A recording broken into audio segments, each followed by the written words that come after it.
29절 말씀. 너희가 그리스도의 것이면 곧 아브라함의 자손이요 약속대로 유업을 이을 자니라. 아멘. 오늘 하나님께서는 하나님 나라의 주인공으로 우리를 부르신 줄로 믿으시길 바랍니다. 우리 한번 선포합니다. 하나님은 살아계십니다. 살아계십니다. 또 당신은 주인공이십니다. 주인공이십니다. 하나님의 나라의 주인공으로 우리를 부르셨다는 것을 우리는 이 시간에 다시 한번 기억하겠습니다.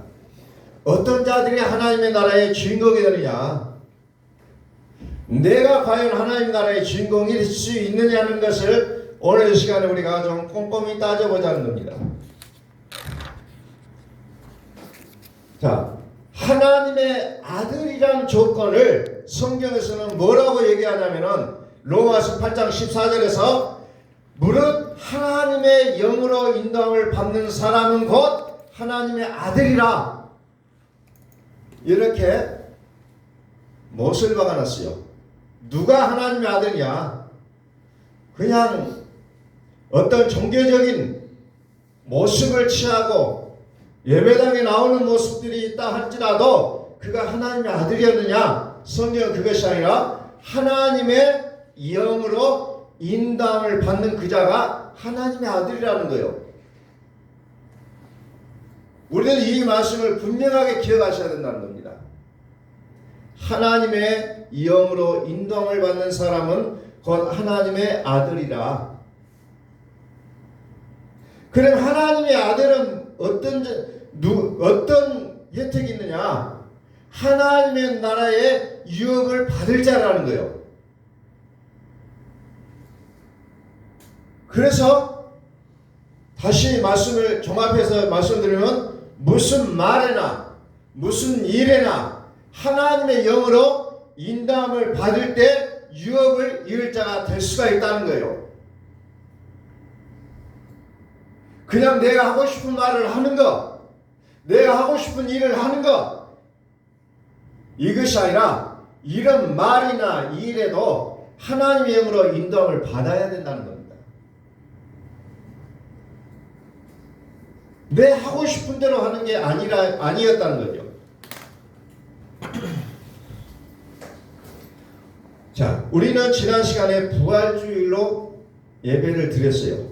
부활주일은 무슨 날이냐면은 우리를 위해 죽었다가 우리를 위해 살으시는 부활의 능력이 우리에게 실제가 되는 약속이라는 것을 우리는 살펴봤다는 겁니다. 오늘 우리는 이 땅에 살아가면서 육을 위해서 살아갈 수도 있고 영을 위해서 살아갈 수가 있는 거죠. 영과 육의 일을 우리가 혼돈하면 안 되게 되어 있어요. 그런데 우리는 혼돈할 수밖에 없는 존재로 살아가고 있다는 겁니다. 자, 우리는 복음이라고 얘기했어요. 복음과 상반되는 게 율법이라고 했습니다. 율법은 뭡니까? 육체를 상관하는 법이라고 했어요. 육체를 상관하는 법이 뭐냐? 율법이다. 율법이다. 그래서 우리는 복음이 무엇이냐, 율법이 무엇이냐를 안다라는 수준에서 끝나는 것이 아니고 영으로 깨달아서 알아야 된다는 겁니다. 우리는 어떤 말씀을 증거할 때 나 그거 알아요 얘기를 합니다. 근데 실제로 그것이 아는 단계가 아니라는 거예요.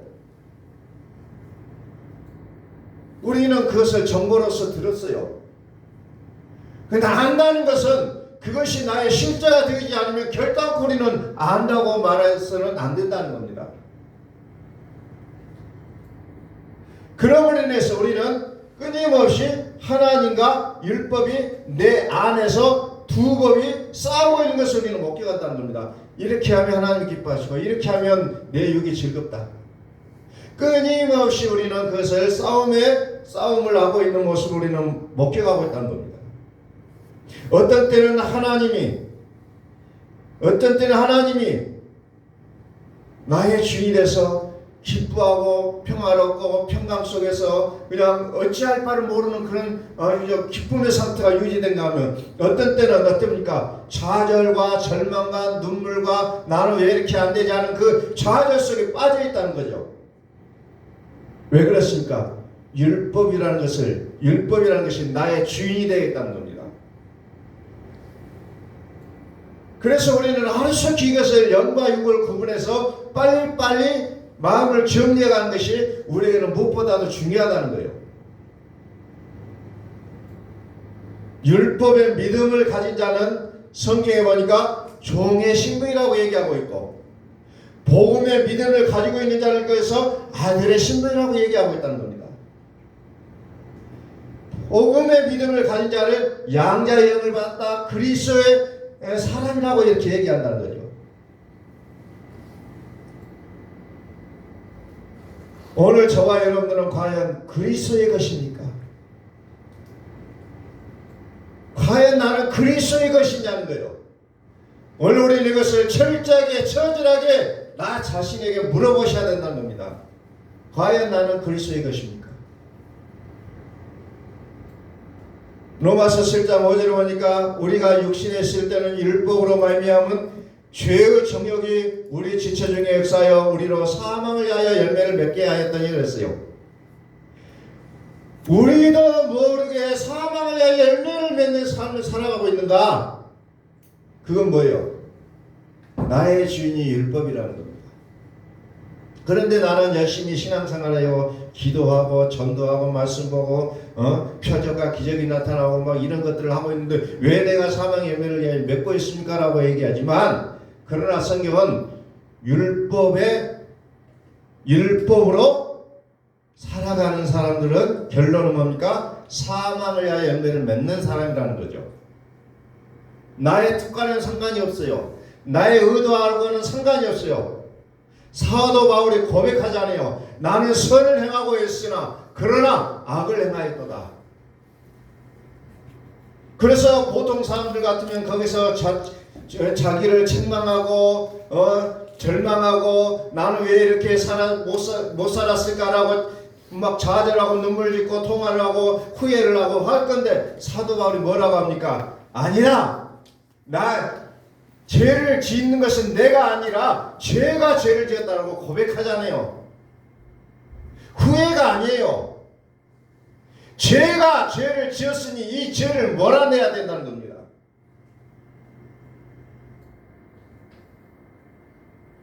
그래서 자기의 몸을 가리켜서 공관자로다, 사망의 몸이다, 사도 바울이 이렇게 얘기하잖아요. 사망의 몸이다. 히브리서 2장 14절에 보니까 뭡니까? 몸은 죽음은 사단이 붙잡고 있다 그랬어요. 사단이 주인이라고 했어요. 율법의 믿음의 결론은 사망을 위해서 살아간다는 겁니다. 죽은 날짜를 죽음을 위해서 산다는 거죠. 자, 로마서 7장 5절을 왼쪽에 한번 펴보고 갈라디아 3장 19절을 오른쪽에 한번 놓고 봅니다. 우리가 로마서 7장 5절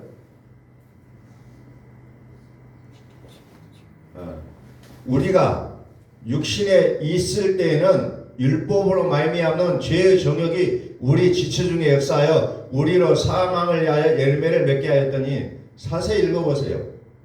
육신에 있을 때는 율법으로 말미암는 죄의 정욕이 우리 지체 중에 역사하여 우리로 사망을 위하여 열매를 맺게 하였더니 그랬죠. 육신, 율법, 죄로 이렇게 나가고 있죠. 갈라디아 3장 19절에 그런즉 율법은 무엇이냐 범법함으로 더하여진 것이라 선사들을 통하여 한 중보자의 손으로 베푸신 것인데 약속하신 자손이 오시기까지 있을 것이라. 율법은 범법함으로 더해진 것이라. 약속하신 자손이 와야 죄가 끊어진다는 겁니다. 자, 29절 갈라디아 3장 29절 너희가 그리스도의 것이면 곧 약속의 자손이요 약속대로 유업을 이을 자니라 그랬죠. 약속하신 자손 그리고 약속대로 유업을 이을 자라는 말이 나옵니다. 약속대로 유업을 이을 자. 근데 약속대로 유업을 이을 자는 누가 약속대로 유업을 받습니까? 아브라함의 자손이 유업을 잇는다고 했잖아요. 아브라함의 자손. 그 아브라함 자손이 누구 거예요? 그리스도의 것이다 라고 얘기합니다. 그리스도의 것이다. 그리스도의 것이다 라고 했는데 그 그리스도의 것이 뭡니까? 그리스도의 것이 누구예요? 27절. 27절. 누가 그리스도의 것입니까? 누구든지 그리스도와 합하기 위하여 세례를 받은 자는 그리스도로 옷 입었느니라. 이게 그리스도의 것이에요. 뭡니까? 그리스도로 옷 입었다고 얘기하잖아요. 그리스도로 옷 입은 자라야 그리스도로 옷 입은 자라야 유업을 이을 자가 된다는 거죠. 그 자가 그리스도의 것이라는 거예요.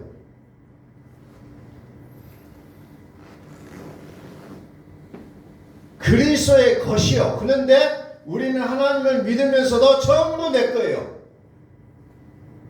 내가 주인 돼서 믿어요.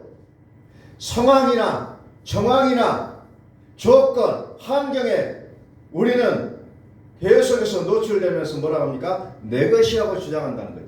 내 것이다. 내 것을 챙겨야 된다.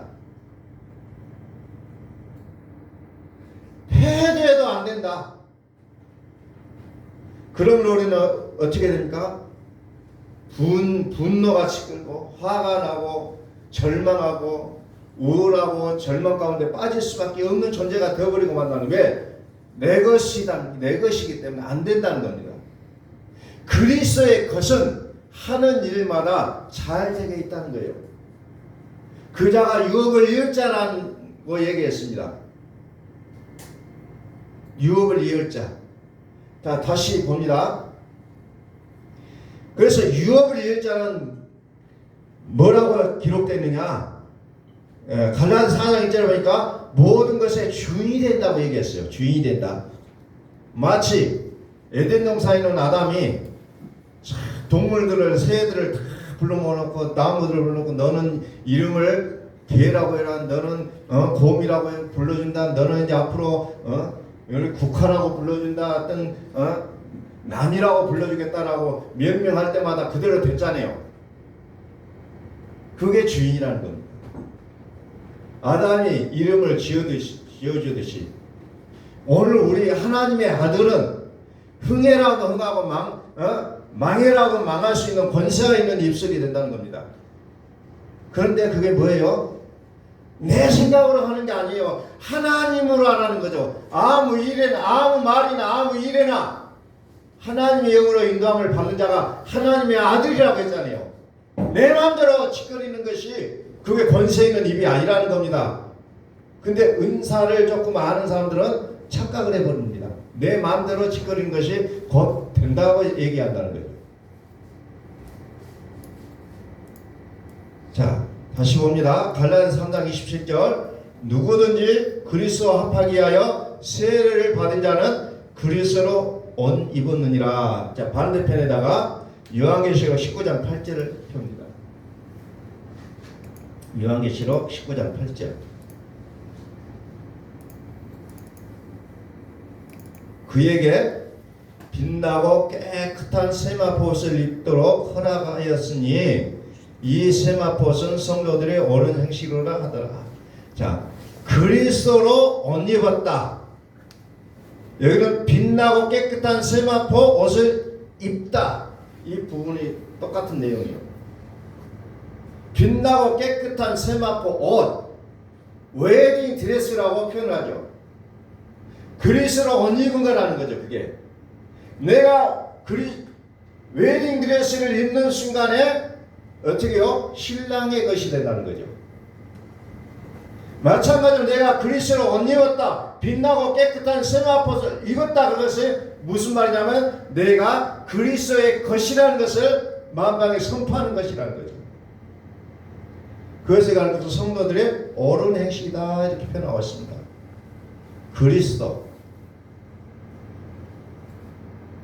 그리스도를 알아야 된다는 거죠. 어떤 분들을 또 만나서 얘기하면 주는 그리스도에서 살아계신 하나님 아들이십니다 이런 얘기를 얘기하면서 그리스도를 얘기하지만 정작 내용은 그리스도까지 들어가지 못하고 있는 것을 저는 느낄 수가 있는 그런 분들을 만납니다. 간혹가다. 그리스도로 옷 입어야 된다는 거죠. 자, 고린도후서 5장 17절을 한번 찾아볼까요? 고린도후서 5장 17절을 보니까 그런즉 누구든지 그리스도 안에 있으면 새로운 피조물이라 이전 것은 지나갔으니 보라 새 것이 되었도다. 그리스도 안에 있으면 새로운 피조물이라 그랬잖아요. 어떻게 하면 그리스도의 것이 되냐? 16절. 그러므로 우리가 이제부터는 어떤 사람도 육신을 따라 알지 아니하노라. 비록 우리가 그리스도도 육신을 따라 알았으나 이제부터는 그같이 하지 아니하노라. 그리스도마저도 육신으로 알았다는 거예요. 당시 초대교회 교인들이 예수는 그 그리스도라고 하는 자는 요셉의 아들이었다. 육신으로 알았다는 거예요. 육신으로. 그런데 어떻게 해요? 쭉 올라가서 14절 그리스도의 사랑이 우리를 강권하시는도다. 그리스도의 사랑이 강권하실 때에 우리가 그리스도를 비로소 육으로 알았던 그리스도를 영으로 알게 된다는 겁니다. 그래서 15절에 그가 모든 사람을 대신하여 죽으심은 살아있는 자들로 하여금 다시는 그들 자신을 위하여 살지 않고 오직 그들을 대신하여 죽었다가 다시 살아나신 이를 위하여 살게 하려 함이라. 이제는 그리스도를 위해서 산다는 거죠.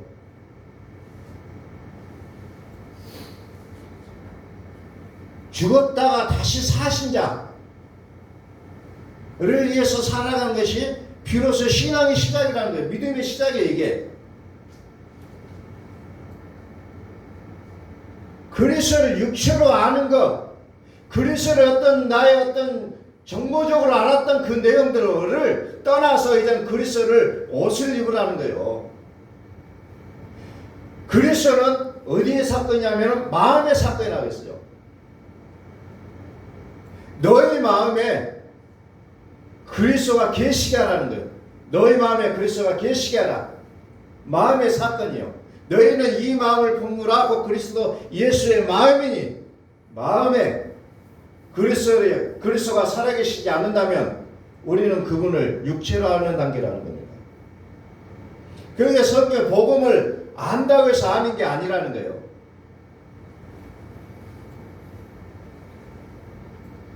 복음은 변화받는 것을 넘어 거듭나야 된다는 겁니다. 우리는 회개기도 하지 않아요. 나는 왜 변화가 없을까? 하나님 나 변화가 일어나지 않았어요 하고 회개기도 하잖아요. 근데 그 변화를 넘어서 거듭나라는 겁니다. 하나님의 주권으로 믿으라는 거예요. 그런 상태를 가르쳐서 그리스도의 것이라고 얘기한다는 겁니다. 정말 그분이 오셔서 심판하시는 그날에 많은 사람들이 통안의 눈물을 흘릴 거예요. 왜 그렇습니까? 나는 열심히 믿었거든요. 정말 열심히 했어요. 자기의 시간을 자기 것으로 여기지 않고 다 다른 사람 위해 썼어요. 기도해주러 다니고 병든 자가 있으면 가서 기도해주고 낫게 하고 귀신 들린 자가 하면 귀신을 쫓아내고 막 그러면서 정말 주의 이름으로 대접하고 선지자 노릇하고 다녔어요. 내가 열심히 믿었어요. 그런데 정작 뭡니까? 내가 주인이 됐다는 겁니다. 내가 주인 돼서 하나님을 믿으면 어떻게 됩니까? 사망을 위하여 열매를 맺는다 그랬잖아요. 율법적인 삶의 결과는 곧 사망이라는 거예요. 사망. 그래서 고린도전서 15장 55절 56절에 사망아 쏘는 것이 무엇이냐? 사망이 사망아 너의 승리가 어디 있냐? 사망아 너의 쏘는 것이 어디 있냐? 사망이 쏘는 것은 죄요. 죄의 권능은 율법이라. 율법과 죄와 사망은 삼위일체로 논다는 거예요. 우리 믿음의 삼위일체는 아버지 하나님, 아들 예수님, 성령 이 세 분을 그렇게 우리는 삼위일체로 우리는 보는 거잖아요. 그런데 죄에서도 마찬가지로 죄와 율법과 사망은 삼위일체로 논다는 거예요. 따로따로 안 논다는 겁니다. 그러니까 율법으로 살아가는 자는 결국 사망이라는 거예요. 사망은 열매를 맺는다는 겁니다. 내가 열심히 믿었느냐? 아니에요. 그거 상관없어요. 내가 얼마나 좋은 일을 많이 했느냐? 그거 상관없다는 거죠. 율법을 위해 살았느냐? 복음을 위해 살았느냐? 이 두 가지밖에 없다는 겁니다. 내가 영으로 하나님을 알았느냐? 육으로 알았느냐? 이 두 가지밖에 없다는 거죠. 그래서 우리는 끊임없이 무엇을 해야 합니까? 내 속에 율법이 무엇인지, 복음이 무엇인지, 내가 영으로 사는 것이 무엇인지, 육으로 사는 것이 무엇인지 갈라지지 않으면 우리는 혼돈하고 좌절하고 어떻게 할 수 없고 낙담하고 눈물 흘리며 살아갈 수밖에 없다는 겁니다. 율법으로 살면 살수록 왜 좌절합니까? 죄만 보이기 때문에 그렇다는 거예요. 나는 왜 그렇게 살지 못했을까? 나는 왜 그렇게 살지 못했을까라고 자책할 수밖에 없어. 율법으로 사는 자는. 그러나 복음으로 사는 자는 예수님께서 나의 모든 부족함을 담당해 주셨구나라는 것을 인정하게 된다는 겁니다. 내가 이 모양 이 꼴로 살아가지만 예수님이 나를 위해 죽으셨고 나를 위하여 살아주셨구나 라는 것을 깨닫기 시작할 때부터서는 이제 내 삶이 완전히 달라진다는 겁니다. 결단코 율법으로는 의롭다함을 받을 수가 없고 다만 죄를 깨달을 뿐이라고 로마서 3장에서 말씀하고 있잖아요.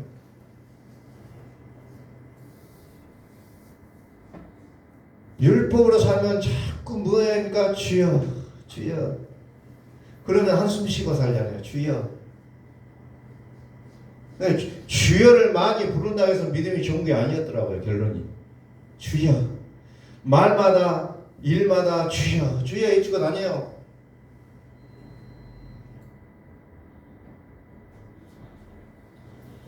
왜 그렇습니까? 자꾸 나를 돌아본다는 겁니다. 내가 얘 이렇게 살았을까? 내가 저 사람한테 것이 자꾸 후회스럽고 그런 것만 떠오른다는 겁니다. 율법으로 사니까. 그러니까 주여 하면서 눈물 흘리잖아요. 한숨 쉬잖아요.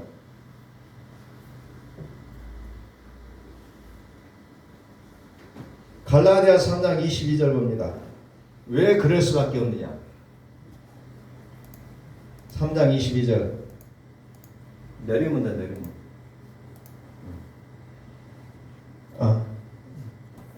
3장 22절 그러나 성경이 모든 것을 제 아래 가두었으니는 예수 그리스도를 믿음으로 말미암는 약속을 믿는 자들에게 주리야 합니다. 결론 뭡니까? 성경이 모든 것을 제 아래 가두었기 때문에 그런 일이 나온다는 겁니다. 가둬놨어요. 성경이 모든 것을 제 아래 가둬놔버렸다는 겁니다. 그러니까 이 죄라는 것을 없애버려야 될 것을 죄를 놔둔 상태에서 뭔가를 내가 해보려고 하니까 안 된다는 거예요. 이것이 막 늘고 있다는 겁니다. 그러니까 주여 소리가 자동적으로 나올 수밖에 없잖아요. 열심히 믿었는데 억울하고 화가 나요. 그러다가 하는 말을 보니까 왜 하나님 나만 이렇게 사랑 안 합니까? 왜 나만 이렇게 복을 안 줍니까? 라고 나간다는 거죠. 요한계시록은 약속의 성취예요. 그렇기 때문에 죄를 거들내지 않는 상태에서 요한계시록을 읽으면 전부 무서운 것밖에 없어요. 아마겟돈 전쟁이 어쩌고 666이 어쩌고 그냥 막 이 요한계시록 읽으면 그냥 한 장을 내용만 들어있잖아요. 왜? 그리스도 것이 되지 않는 상태에서 보면 두려움이야. 두려움. 그들이 말하는 것도 맞아요. 틀린 소리가 아니에요. 왜? 자기의 신분이 거기니까. 요한계시록 보면 덮어요. 이제 요한계시록 우리가 열 수 있는 것이 아니다. 덮어요. 열 수 있는 신분이 안 됐잖아요. 하나님의 아들이 요한계시록을 읽어보면 이해가 되는 겁니다. 666 그거 아무것도 아니라는 거 알게 돼요. 근데 거기에다 666 받으면 어떻게 되냐 막 이 염려 속에 살아가잖아요. 바코드만 봐도 그냥 666 떠올라오잖아요. 바코드만 봐도. 차를 그냥 샀는데 그냥 번호가 합치는 번호가 666이에요. 이게 놀래 자빠져요. 왜 내가 이래야 되냐. 놀래 자빠진다면 사탄을 지금 타고 다니는데 왜 놀래 자빠져. 이 아들이 아니면은 뭐 보기만 해도 그냥 소뚜껑만 봐도 그냥 깜짝깜짝 놀란다니까요. 믿음이 정립이 안 돼 있기 때문에 그렇다는 겁니다. 율법으로 들어가면 계시록이 절대 열리지가 않아요. 무서운 것밖에 없어요. 무서운 종의 영이라고 했잖아요. 율법은 무서운 종의 영이에요. 죄 아래 가둬놨으니 이 죄를 빼내버려야 될 거 아니에요. 이 죄를 빼내면 성경이 그냥 약속의 말씀으로 다 보이니까 얼마나 복이 됩니까? 약속으로 보인다는 거예요. 성경이. 갈라디아서 3장 23절 믿음이 오기 전에 우리는 율법 아래에 매인받고 계시될 믿음의 때까지 갇혔느니라. 계시된 믿음이 나오잖아요. 계시된 믿음이 뭡니까? 하나님이 나타나시겠다는 거예요. 하나님이 나타난다는 거예요. 혈과 육으로는 하나님을 만날 수가 없지만 이 죄를 제껴버리고 나니까 하나님이 나타나신다는 거예요. 그게 계시된 믿음이에요. 우리가 지난 시간에 마가복음 10장 29절 30절 보셨잖아요. 지난주에 많은 사람들이 거기 앞에서 탁 막혀오잖아요. 복음을 위하여 집이나 형제나 자매나 어머니나 아버지나 자식이나 전통을 버린 자는 영생을 얻는다 그러니까 깜짝 놀라잖아요. 그러면 나 이 가족들 다 버려야 됩니까? 가족을 버린다 그 문자적으로 하는 것이 아니라 하나님이 나오신다 그랬죠. 영생이라는 게 나타난다 그랬잖아요. 율법적인 토대를 다 버리라는 거예요. 아브라함이 창세기 12장에 뭐랍니까? 하나님이 아브라함에게 너는 본토 친척 아비집을 떠나라. 그래서 아브라함이 다 정리하고 떠났잖아요. 그래서 그것을 우리에게 보여주는 게 무슨 말이냐면은 지금 우리로 하여금 어떤 믿음의 공동체로 이사가라는 소리가 아니고 율법의 토대로 살았던 것을 다 정리하라는 거예요. 내 생각을 복음으로 바꾸라는 겁니다. 믿음의 공동체, 신앙의 공동체, 그래서 사이비로 가서 공동체 속에 살아야 될 거 아니에요. 그렇게 되면은 성경을 문자적으로만 바라보면 답이 없어요. 그래서 성경을 뭘로 보라 하겠습니까? 요한복음 1장 31절 5장 39절 말씀처럼 예수 그리스도를 보지 못하면 성경은 다 오해하게 되어 있다는 거죠. 다 율법으로 풀게 되어 있다는 거예요.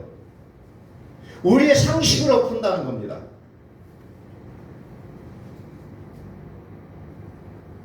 믿음의 사람끼리 모여서 공동체 생활하면 좋을 것 같지만 거기서 또 싸움밖에 안 일어나요.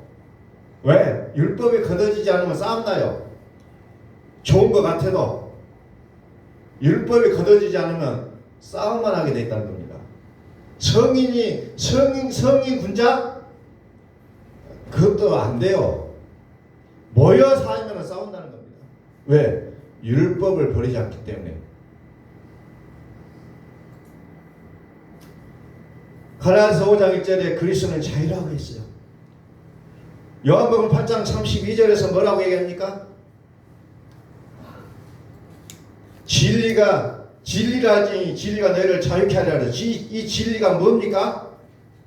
그리스도라고 했잖아요. 이 진리가 요한복음 1장 17절에 보니까 은혜와 진리는 예수 그리스도로 말미암은 것이라 그랬잖아요. 예수 그리스도로 말미암아 온 것이라. 은혜와 진리는 예수 그리스도로 말미암아 온 것이라. 그래서 진리는 그리스도예요. 그리스도는 자유라는 겁니다. 진리는 참이에요. 참. 은혜와 진리는 그리스도의 거예요. 그리스도의 것이에요. 그리스도는 자유라는 거였죠. 자유라는 겁니다. 그래서 오늘 하나님이 우리에게 말씀하신 건 뭐예요? 너희가 그리스도의 것이면 아브라함의 자손이요 약속대로 유업을 이룰 자니라 그랬잖아요. 그리스도의 것이면, 그리스도는 살아계신 하나님을 얘기한다고 했어요. 그리스도는 생명이라고 얘기했습니다. 그리스도는 영생이라고 했어요. 그래서 이 그리스도는 마음에 계셔야 된다는 겁니다. 그런데 내가 가득 차 있어요. 안 될 수밖에 없다는 거죠. 안 될 수밖에 없어요. 그래서 우리의 궁극적인 영성은 막 그냥 혀가 꼬부라지는 말로 기도하는 게 아니에요. 방언을 갈갈갈갈 한다고 해서 그게 영성이 아니라는 거죠. 그게 영성은 뭡니까? 언어라는 겁니다. 언어가 영성이에요. 그 사람이 어떤 말을 하느냐. 언어라는 것은 우리의 몸짓, 손짓, 발짓, 눈짓, 우리의 마음 먹는 거 이런 거 다 들어있잖아요. 다 들어있어요. 그 영성이 좋은 사람이 방언하고 귀신 쫓아내고 그냥 혀가 꼬부라진 소리 막 그냥 목신 소리 나는 것이 영성이 아니고 어떤 말을 하느냐. 그걸 통해서 영성이 있냐 없냐가 보여진다는 겁니다. 결론으로 갑니다. 골로새서 3장 17절 말씀.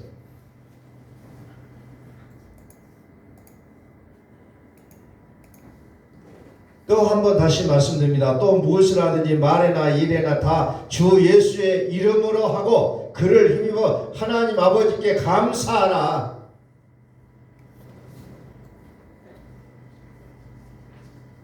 무엇을 하든지 말에나 일에나 다 주 예수의 이름으로 하라 이거잖아요. 그리고 예수의 이름을 힘입어서 뭐합니까? 감사하는 자가 진짜 영성을 소유한 자라는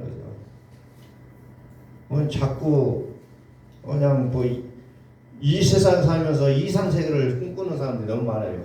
믿음 생활하면. 그러나 진짜 중요한 것은 주 예수의 이름을 하고 하나님 아버지께 감사하느냐 안 하느냐. 이것이 지금 그 사람이 무엇으로 살고 있는지를 알게 된다는 거죠. 하나님의 주권을 얼마나 인정하는지를 압니다. 과연 그 사람이 주 예수의 이름으로 살았는지를 우리는 그 말을 보면 안다는 거예요. 그가 귀신을 쫓아내고 왔든 표적을 나타내고 왔든 상관없어요. 그건 귀신도 하는 거예요. 귀신도 한다는 거죠. 그래서 오늘 저와 여러분들은 다시 한번 묻습니다. 내가 과연 그리스도의 것입니까? 내가 과연 그리스도의 것입니까? 그렇다면 우리는 정말 이 복음을 듣는 것에 대해서 우리는 그 어떤 것보다도 중요하게 생각할 수 있는 그 믿음이 생겨야 된다는 거예요. 들어야 돼요. 내가 그 믿음이 아구까지 차기 전까지는 계속해서 듣고 또 들어야 된다는 거죠. 예수님이 나를 위해 죽어 주셨습니다. 이것을 지식적으로 인정해요. 동의했어요. 그러나 이것이 내 속에서 꽉 차도록 우리는 날마다 선포하라는 거예요. 그걸 일천번자라고 말씀드렸어요. 그걸 하시라는 거예요. 나 그거 아는데요? 아니라는 거죠. 그것이 내 아구까지 차지 않으면 아는 것이 아니라겠습니다. 계속해서 우리는 재미없어도 예수님은 나를 위해 죽으셨습니다. 이사야서 53장을 계속해서 날마다 선포하시라는 거예요. 일하시면서 예수님이 나를 위해 죽으셨습니다. 계속해서 선포하시라는 거예요. 그래서 하나님의 주권이 나를 장악하시도록 교회의 머리 대신 그리스도, 우리는 이론적으로 교회의 머리가 된다니까 나하고 상관없는 단어로 여길 때가 있어요. 왜? 교회라는 단어를 쓰니까 그 교회가 누굽니까? 나가 교회라는 거예요. 그럼 그 교회 머리가 내 머리가 그리스도가 되시지 않으면, 내 생각이 그리스도가 되시지 않으면, 내 마음이 그리스도의 것이 되지 않으면 우리는 결론은 뭡니까? 유업을 이을 자가 아니라는 거예요. 그래서 그것을 위해서 우리가 날마다 일천번제라는 겁니다. 예수님이 나를 위해 죽으셨습니다. 예수님이 나를 위해 죽으셨습니다 라고 우리는 끊임없이 고백하라는 겁니다.